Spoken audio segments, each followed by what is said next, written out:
Hugo est ce que l'on appelle un enfant pas ordinaire, autiste infantile précoce, doté d'un retard mental moyen. Scolarisé à l'Institut médico-professionnel d'Ivrac, il y apprend les gestes de la vie quotidienne, mais aussi les métiers du bois ou de la cuisine.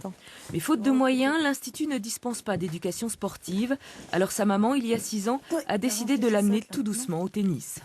Hugo a la chance d'avoir un grand frère de 20 ans et qui faisait du tennis le mercredi après-midi au tennis club d'Artigues. Donc avec Hugo, on allait toujours chercher son frère et le copain aussi. Ce qui fait qu'il s'est mêlé au club, il a beaucoup apprécié, il a eu envie de faire du tennis. Donc il n'a jamais arrêté, mais en cours particulier. Outre son handicap mental, Hugo a aussi des problèmes de vision. Il ne voit pas en profondeur, seulement en 2 dimensions. Il doit en outre apprendre à canaliser ses colères et ses rituels. Fais attention, ça glisse.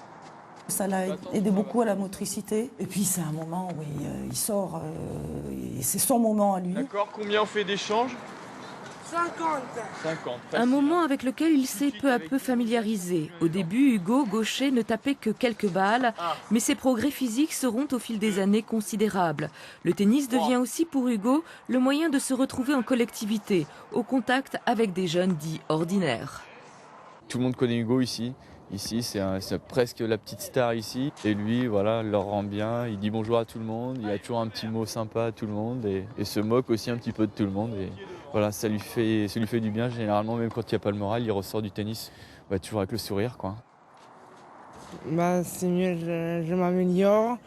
Et j'ai fait beaucoup de droits, des beaux revers. La dernière fois, en avril, j'ai fait un tournoi adapté à Artigues, près de Bordeaux. Le tennis est aussi pour Hugo un moyen d'apprendre l'autonomie. Il a aujourd'hui 18 ans, mais devra un jour s'éloigner de sa maman, Christine, qui a créé l'association Les Étoiles Bleues. Elle y témoigne de l'histoire de son fils, de ses combats et de sa passion pour le tennis. Merci.